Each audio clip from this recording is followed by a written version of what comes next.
좀 민감성 피부인 분들은 생리 전후나 피부 컨디션에 따라서 여드름 게 한두 개씩 올라오는 경우 많으실 거예요. 그래서 여드름 패치를 붙였는데 별로 효과를 못 보거나 결국 여드름 주변 피부까지 뭔가 좀 쭈글쭈글해지고 손상된 것 같은 경우, 그래서 결국 또 집에서 스스로 짰다가 색소 침착되고 이런 경우 진짜 많으시죠? 저도 그런 적이 많아서 트러블 스파 케어에 특히 관심이 많은데요. 지난 영상에서 좀 이렇게 붉게 볼록해져서 염증성 여드름이 될 수 있는 초기 여드름은 스파 케어 제품을 사용하고 있고, 이미 하얗게 피지가 올라온 이런 좁쌀 여드름의 경우는 여드름 패치를 붙여서 바로 진정시키는 편이라고 말씀드렸었어요. 그런데 요즘은 패치가 다 떨어진 다음에 새로 구매하지 않고 요즘은 트러블 패치를 안 쓴 지 좀 됐어요. 트러블 패치를 제대로 사용하지 못하면 효과가 없을 뿐만 아니라 오히려 더 피부가 손상되거나 색소 침착이 됐던 제 경험 때문이에요. 굉장히 요즘 많이 쓰이지만 저 같은 민감성 피부에는 추천드리지 않는 비추템과 여드름을 키우지 않고 잘 진정시킬 수 있는 민감성 피부에게도 추천할 만한 트러블 스파 케어 제품까지 모두 오늘 소개해 드릴게요. 끝까지 보시면 도움이 되실 겁니다. 저는 주로 입 주변의 트러블이 좀 생리 전후로 종종 나는 편이고요. 특히 입 주변은 좀 피지선이 발달해 있기 때문에 약간 좀 크기도 크고 화농성으로 발전할 수 있는 그런 좀 위험한 여드름이 많이 생기죠. 제가 얼마 전에 처음으로 이런 니들 패치를 구매해봤어요. 아시는 분들도 많이 계실 텐데 말 그대로 그 패치에 작은 바늘, 미세한 바늘, 마이크로 니들이 붙어 있어서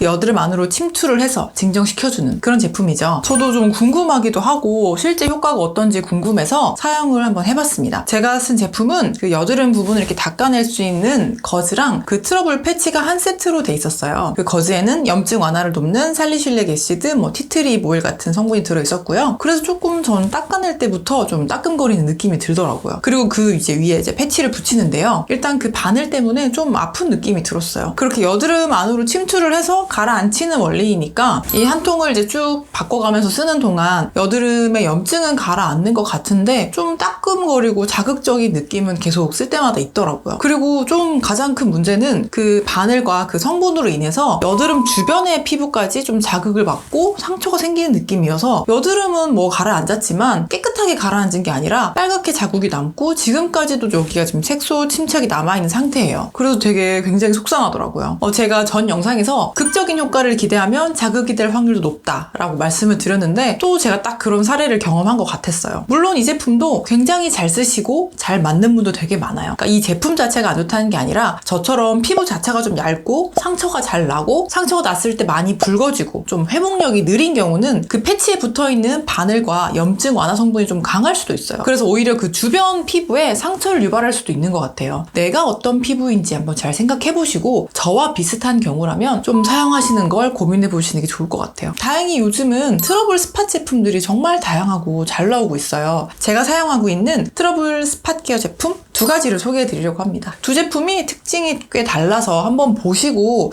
비교도 해보시고 선택을 하시면 좋을 것 같아요. 직접 얼굴에 발라보는 모습도 보여드리고 비교하면서 정리해 드릴게요. CMP AC 프로 스팟 리페어링 트리트먼트입니다. 여기 가운데가 좀 쏙 들어가는 거 보이시죠? 그만큼 제가 좀 많이 사용을 했는데요. 이런 제품은 보통 가장 많이 들어가는 게 항염, 피지 완화 등의 기능이 있는 살리실산이 많이 들어가 있어요. 여기도 들어가 있는데요. 근데 이게 그 피부에 따라서 조금 자극이 되는 경우도 있거든요. 그래서 이 제품은 기존 살리실산의 자극을 줄이고 다른 성분들과 같이 배합을 해서 그런 좀 효과를 높인 특허 성분이 들어가 있어요. 그래서 그런지 좀 향은 살짝 화한 향이 살짝 나긴 하는데 실제로 바르면 따갑거나 그런 느낌 없이 자극이 별로 없어서 부담 없이 바르기 되게 좋았어요. 그리고 이 제형이 연고같이 막 꾸덕꾸덕한 제형이 아니라 되게 로션에 가까운 그런 부드러운 제형이에요.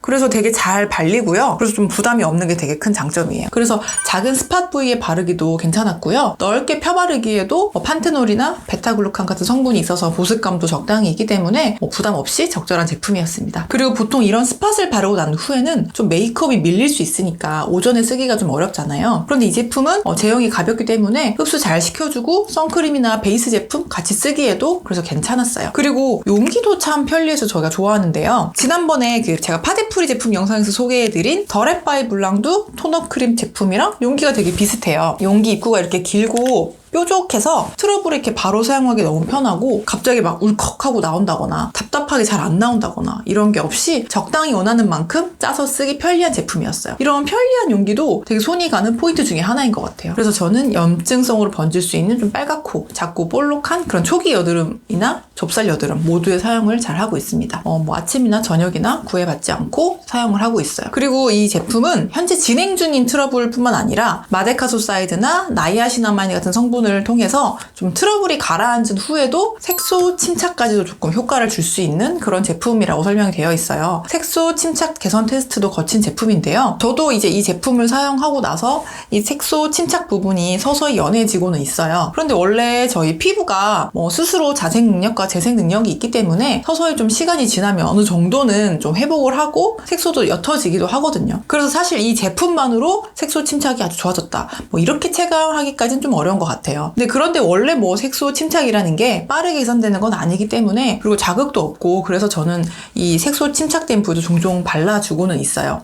딱 색소를 위한 제품은 조금 더 별도의 제품을 사용하는 게 좋을 것 같아서 계속 테스트해보고 있는 중입니다. 민감성 피부에게도 잘 맞을 수 있는 좀 좋은 제품을 발견하면 영상을 준비해보도록 할게요. 두 번째 제품은 한율의 산들바카 트러블 젤이란 제품이에요. 이 제품은 제가 예전 영상에서도 한번 소개해드린 적이 있는 제품인데 이 CMP 제품이랑 비교를 해서 보여드리면 좋을 것 같아서 다시 한번 가져왔어요. 아까 이 CMP 제품은 하얀 로션 같은 제형이었잖아요. 그런데 이 한율 제품은 약간 갈색의 투명한 젤 타입이에요. 이게 가장 큰 차이이고요. 이게 딱 트러블 위에 붙어 있을 수 있는 되게 단단한 점성을 가지고 있는 젤이어서 젤로 딱 트러블 위에 올려놓을 수 있는 딱 그렇게 하기에 좋은 제품이에요. 이 성분도 좀 다른 제품이랑 비교했을 때 좀 심플한 편이라서 그 점도 되게 좋은 부분이었어요. 마찬가지로 피지나 각질 제거에 도움이 되는 살리실산이 들어있고요. 이 제품만의 특징인 바카 성분으로 피지와 트러블 케어를 해주고 있고 병풀 성분으로 진정을 해주는 그런 제품입니다. CMP 제품은 좀 가볍게 살짝 그런 화한 향이 나는데 이 한율 제품은 거의 향도 안 나는 편이고요. 마찬가지로 따갑거나 그런 자극적인 느낌 없이 사용할 수 있어서 좋았습니다. 이것도 펴바르면 흡수가 잘 되긴 하는데 묽은 젤이 아니다 보니까 저는 펴바르기보다는 딱 그 스팟 위에 올려놓는 게 좀 더 적합한 느낌이더라고요. 그래서 외출하는 날보다는 집에 있을 때 주로 사용하는 편입니다. 그리고 지난 영상에서는 소개를 못 드렸던 이 제품을 사용하는 꿀팁이 한 가지 있는데요. 이 제품의 장점이 좀 되게 가볍고 이런 젤 타입이다 보니까 이런 두피에 사용하기에도 되게 부담 없이 좋아요. 제 남편이 지성이면서 좀 두피가 빨갛고 뾰루지 종종 올라오는 그런 민감성 피부 아시죠? 그러니까 그런 피부인데 그럴 때 이 스팟젤을 이렇게 딱 올려서 이렇게 발라주면 거의 이제 티도 안 나고 외출하기도 괜찮고 효과도 좋아서 잘 사용하고 있었습니다. 이렇게 두피에 뾰루지 종종 나시는 분들도 한번 활용해 보시길 추천해 드릴게요. 이 두 가지 제품들은 선호하는 방식이나 타입에 따라서 골라 쓰시기 좋을 것 같아요. 투명한 젤을 더 선호하시고 두피 트러블이 있어서 종종 같이 사용하고 싶고 또 딱 트러블 진정에만 집중해서 전성분이 난 더 심플한 게 좋다 하시는 분들은 이 한율 제품을 더 추천해 드리고요. 젤 타입보다는 이런 가벼운 로션 타입을 더 선호하시고 또 다른 스킨케어와도 잘 어우러지고 아침에도 펴바르기 무난하면서 약간 보습감이 있는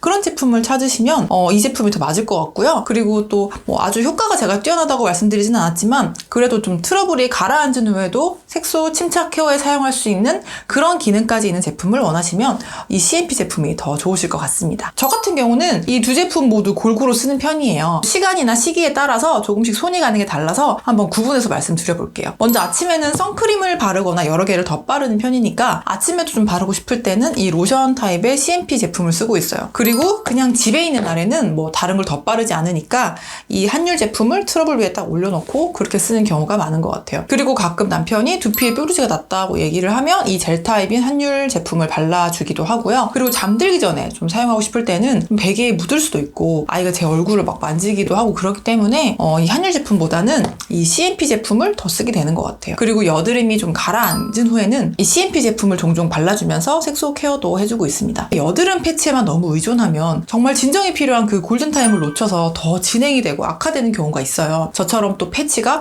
오히려 자극이 되고 주위 피부까지 손상시킬 우려가 있기 때문에 이런 자극이 적은 편인 이런 스팟 제품들 잘 활용하셔서 케어하시는 게 민감성 피부에는 훨씬 더 도움이 되실 것 같습니다. 패치 같은 경우는 메이크업을 해야 되거나 만지지 않게 하기 위해서 좀 제한적으로 그렇게만 활용해 주시면 좋을 것 같아요. 제가 오늘 소개해드린 제품들이 하루 만에 뾰루지가 막 가라앉는다거나 극적인 효과가 있는 건 아니지만 며칠에 걸쳐서 서서히 서서히 진적이 되는 그런 효과가 있는 제품이에요. 제가 여러 번 말씀드리는 극적인 효과를 기대하면 자극이 될 확률도 높다. 이거 잊지 마시고 천천히 좀 자극 없이 가라앉히는 그런 과정을 좀 경험해 보시고 그 방식에 익숙해지시면 민감한 피부 관리에 훨씬 더 도움이 되실 거예요. 앞으로 좀 심해지지 않게, 손으로 건드리지 않게 잘 대처하실 수 있으실 겁니다. 지난 민감성 피부의 파데프리 제품 추천 영상을 통해서 민감성 피부를 위한 제품 추천해달라는 댓글을 많이 남겨주셨어요. 이 영상을 아직 못 보셨으면 여기 위에 클릭하셔서 같이 봐주셔도 좋을 것 같고요. 제가 차근차근 준비를 하고 있으니까 구독해주시고 기대 많이 해주시길 바라겠습니다. 또 궁금하신 점들은 댓글로 남겨주시면 제가 최대한 답변 드릴게요. 지금까지 영상 봐주셔서 감사합니다. 화장품 만드는 엄마 채꿈이었습니다.